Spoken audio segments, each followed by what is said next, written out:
Hey guys, welcome back to the 100 Masterminds Project.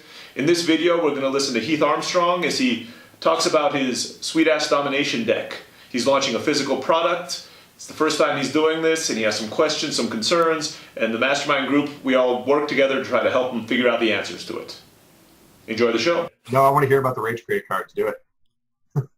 Yeah, so those are almost in like final editing. I sent it out to quite a bit of people. Yeah, I know. It's really exciting. And once I get like final rundowns on how to make certain things, some of them might sound like the one you sent back, Tiffany. To me, it makes sense, but I can understand why that like I hunt and I eat doesn't make, like it's not that clear. So I can figure out ways to rearrange. A period. Like kill the and just put a period on each one. I hunt, I eat. Yeah, that's what we're looking for. So that works awesome. And then I sent it to like a couple of visual, kind of like graphical people to have them sort of give me a take on fonts and stuff. But for the most part, when I look at them, I'm like, they look pretty good, even though some stuff isn't exactly centered. And I know if I showed these to my husband, he'd have a lot of critiques on some of the font, not choices, but like how close things are. Yeah, I was actually going to ask you to show them to him. Okay, I can. I just didn't know if because like normal people don't care or notice for the most part. Trying to find like a medium, because I did send it to like my sister does graphics, and she just like, I mean, she's like, this is going to take me like 12 hours to critique. I'm like, I'm not looking for perfection here. Like I don't need you to sit down and like, from a analytical marketing mind out on like a printed package. Like the box design is going to be a lot more important, but the cards themselves, like I don't think most people are going to sit there and nitpick. Mm-hmm. They look good enough. The graphics are great. So I've got a manufacturer. Do box design? She is doing our box design. She doesn't do box design traditionally, but we have dimensions and a direction on our designs, and so she's going to do the same styling. It's sort of like a gift box style. So I have 3 different versions that aren't mine, but these are different ones I got off Amazon. One of them has like a slide out box. This one's like a cigar box, and this one's just like a traditional. This one's like got a little top on it. Oh, yeah, that one's different too. So ours is, the ones that we're doing are different than all of those. It's like a pull off, almost like a gift box. Mm-hmm. We'll see how it comes in on the sample. I can always change that, but once I get the finalized edits, one cool thing we're doing is, so I put a lot of like riddles and information cards that you guys haven't seen, but we're actually hiding like a transparent gremlin on every card as like kind of like a Where's Waldo type thing. Oh, cool. And then if people take pictures and tag us on social media, they get entered into a chance to win free stuff. And nice.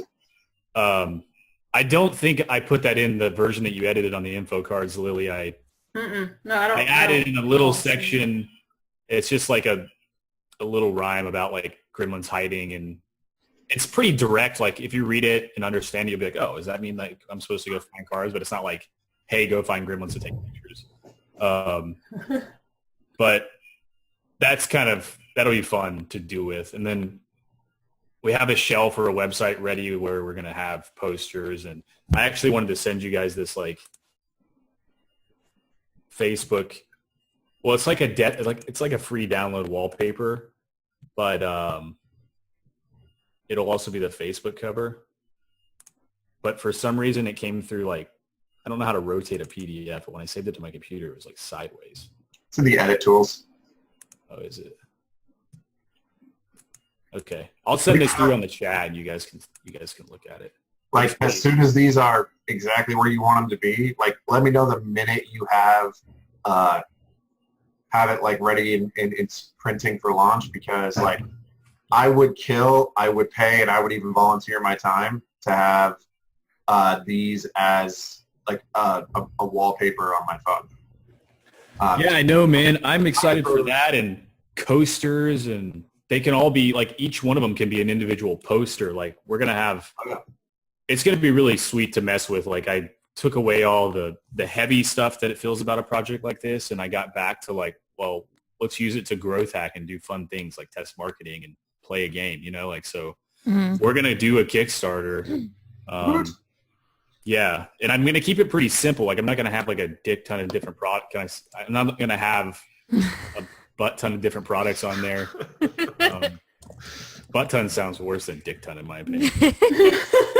It hadn't occurred to me, but I think I'll put like a rating on each one of the masterminds. Like this episode is rated R, and this episode is rated like PG-13 or something like that, That's so a good people will idea. know before they get in there. I'll take a note on that. Specific form of euphemisms, you're going to need a rated WTF because no one's going to know. Is he being offensive right now? I can't tell. I can't. All right, I don't even remember what I was just talking to you guys about. Kickstarter. You're not gonna have a dick ton of products on Kickstarter. Okay, yeah, it's going to be pretty simple. Like 1 box, 2 box, a couple upsells like posters. I'm not going to go as far as to do things like yoga mats. That's fine. But I'm going to have like a mass quantity of the card decks actually sitting in Amazon warehouses before we launch the Kickstarter so that I can fulfill them immediately afterwards and then put that as part of the starter. I'm going to fly to Nashville and do like a legit video for it with a videographer down there. If anybody wants to rendezvous and perform in it, it'd be awesome. He's got Have you looked at like Cafe Press or something like that, right? You can kind of just test out your ideas on mugs and T-shirts and stuff like that there, see if anybody buys them.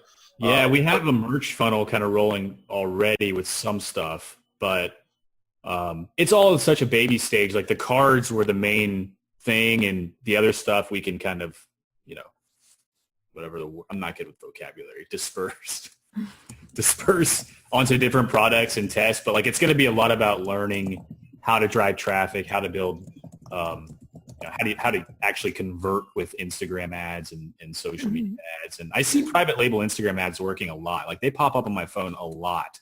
And I always find awesome products I like through those. So I know that they work because I like go and buy stuff sometimes. I get half of my Christmas gifts from Facebook ads. Really? Yeah. I'm just not on. They target. I don't know how they do it, but they do a good job of it. Yeah. And I'm like, oh, Chris would love that. And then I end up buying it for him for Christmas. And it happens all the time. And then I buy whatever he has because he shows it to me. And I'm like, that's really cool. Yeah, they targeted me for the Sweet Ass Journal the other day. I was like, you guys don't even know. Try. I have a closet. But yeah, it's going well. I'm really excited. We're moving forward. I've shut down the entire process that we had running behind the FBA library because it was just garbage. It was just pure, the content was so bad. Like this whole idea of just constantly putting articles up and more index items, it was so bad and it was taking so much time, and Jason was paying out VAs to write bad articles that nobody was reading. I was like, dude, I will write one really good article a month and release it, and then we can just mess with growth hacking and trying to get people to share that one article that's helpful. And I think he got really excited over that, and we kind of came to an agreement that okay, that site needs to be something that is a hub off of our personal sites that we can actually share our e-commerce goodies on, and not long-term SEO hit from BS. So the Rage Crate stuff's going really well. Amazon is, but it's enough. Well, I did what I said I wouldn't do again, and I put $80,000 on credit cards for inventory for Q4.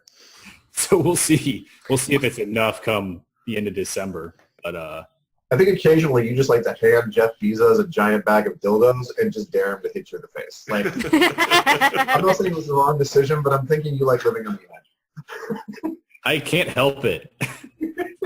I cannot help it, man. They were deposited an extra $15,000 in my account for no reason last week, and I was like, I told them 6 times that they did it, and they were like, we didn't send you anything, and I'm like, okay. So just sitting in my account, and I was like, I'm not going to reach back out to them again. If they, if they want this back, they're going to have to come get it. And then of course, 2 hours later, it was we're taking the money that we just deposited back because it was a mistake. And I was like, damn it. But anyway, that's it. That's my update.